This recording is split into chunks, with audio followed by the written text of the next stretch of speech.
bon damay kii nii rek xam nga sànq Omar dafa la laaj ci par rapport ak liste bi nga xam ministre bi moom la génne woon. mais man dama jàpp ni seen problème ak régime bi xam nga jiitu na loolu.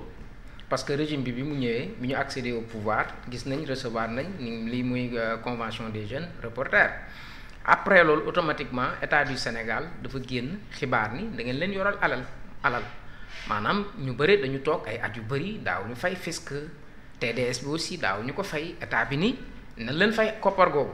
par la suite également ngeen génn wax ni état bi dafa bëgg a enfreindre li nga xamante ni mooy la liberté de la presse. depuis boobu ba léegi nag yéen a ngi ci combat bi mais est-ce que yéen weetu leen ci combat bi ngeen nekk parce que patron de presse yi bari nañ Sénégal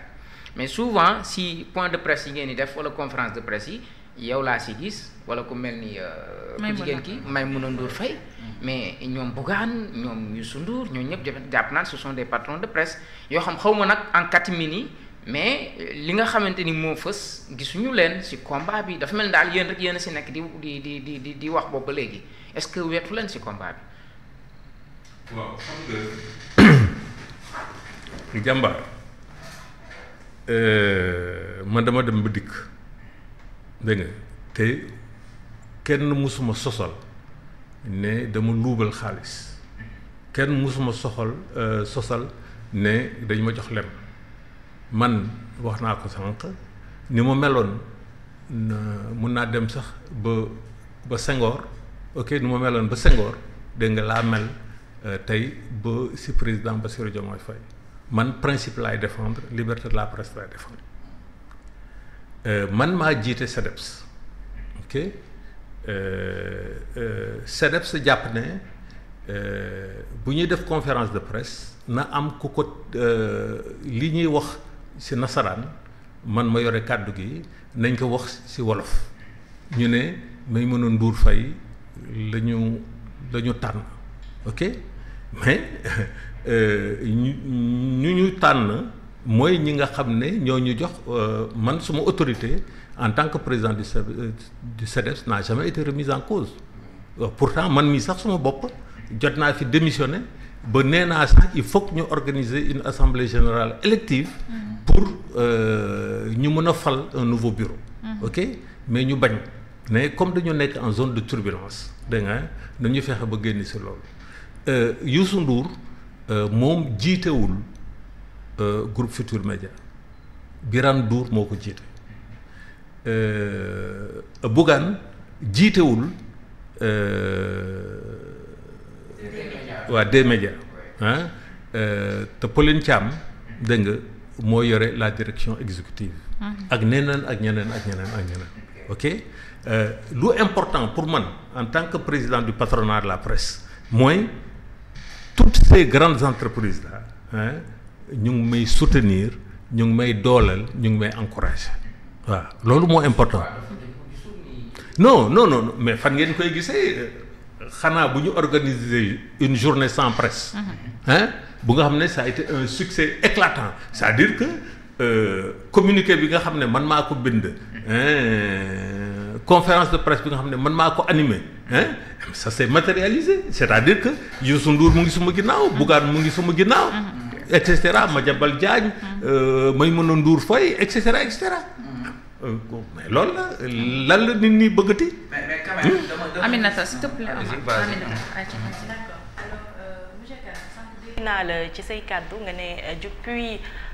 duo bi ñëw ci bopp nguur gi ba tey avec le ministre de communication Alioune Sall dañoo nekk di persécuter ñi nga xam ne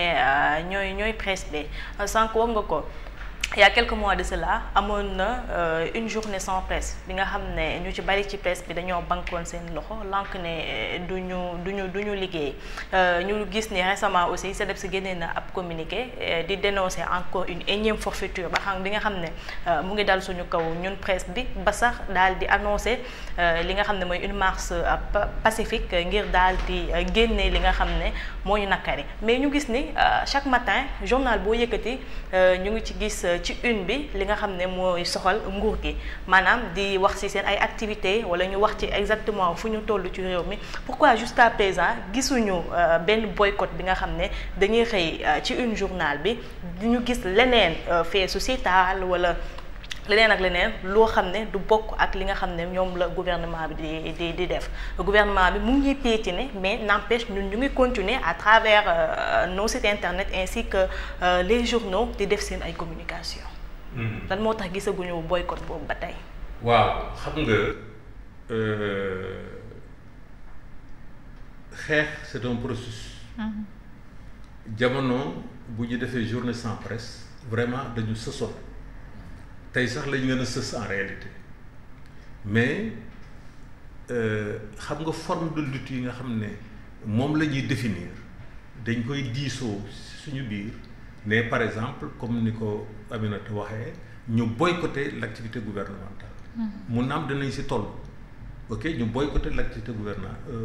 gouvernementale parce que médias yi bu ñu vulgariser wul les politiques publiques. bu président de la République dafay discours bu PM dafay discours wala ministre autre là si c'est pas relayé par la presse du am impact. ok donc fu mu nekk nii dañuy définir ay modalités ay formes de lutte yi nga xam ne moom la ñu nar a adapté. ok bi ñu defee journée sans presse si ëllëg sa rek en conseil des ministres le 14 août président Diomaye a appelé à un dialogue rénové avec la presse en réalité dialogue qui n'a pas été suivi d'effet. ok Serigne wax na ko président de la République def nañ ko actuellement 7 demandes d'audience. La première demande d'audience ñu ngi ko defoon le 1er mai 2024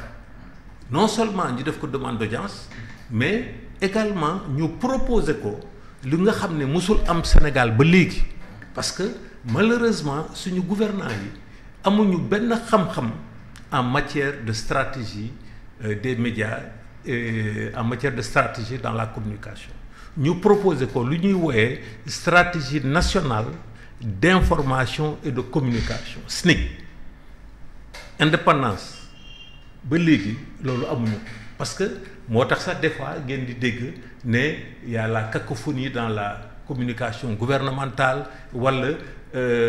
mu am différentes sensibilités sur un problème alors que loolu déjà établir na nu mu war a demee ak yooyu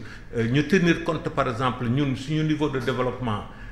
économique suñuy priorité du point de vue de la souveraineté alimentaire culturelle géopolitique et cetera le niveau d'analphabétisme bu am fii Sénégal et cetera ñu tëral benn stratégie nationale d'information et de communication par exemple en matière de santé publique yàgg ngeen fi seetaan le rôle des médias dans la lutte contre les pandémies lu ko dalee choléra jàllale ko ci Ebola ak y a récemment avec le Covid-19 donc ñu proposé ko loolu teewul mu tànqam lu ñu parce que en réalité le nouveau régime là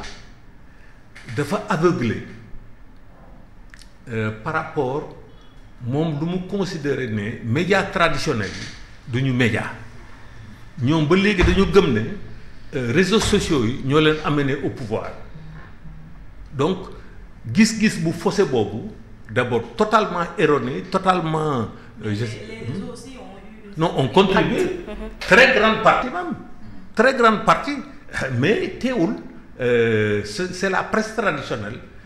moo ëpp impact en tout cas niveau de développement bu ñu toll nu fii Sénégal moo ëpp impact que les réseaux sociaux qui ont une très grande part surtout au niveau de la diaspora ok mais quand même on ne peut pas réduire à zéro le rôle des médias traditionnels donc ñoom gis-gis boobu moo faussé seen vision et ñoom ñu ne donc ñi nga xam ne ils ont mis tout le monde dans le même sac hein ñi nga xam ne dañ doon soutenir l'ancien régime ñun bu ñu ñëwee dañ leen di fagaagal donc loolu mooy indi 12 mois yi nga xam ne fitna rek nañu installé dans le secteur de la presse et malheureusement nag ils ne comprennent pas que aujourd'hui le secteur de la presse le secteur des médias est un secteur fondamental pour toute politique de souveraineté tey bu ñu amoon une presse libre une presse républicaine une presse souveraine dinay yàgg di subir la domination des puissances étrangères sur le Sénégal ba dem ba soppi la mentalité des Sénégalais qui préféreront être des Français qui préféreront être des Américains qui préféreront jël gaal yi dem Europe parce que foofu la avenir bi nekk foofu la xam nga espoir bi nekk suñu jigéen ñi ñu def ci seen bopp ne peau noire baaxul dégg nga il faut que ñu xeesal pour ñu mën a noroo tubaab bi ak yooyu et cetera et d'un point de vue géopolitique sax dégg nga te par rapport aux enjeux de la sous-région ñu gëmloo ñu leneen vous l'avez vu avec la guerre en Ukraine vous l'avez vu avec la Palestine la guerre en Palestine et cetera donc il nous faut des médias yi nga xam ne ay médias yu am doole lañu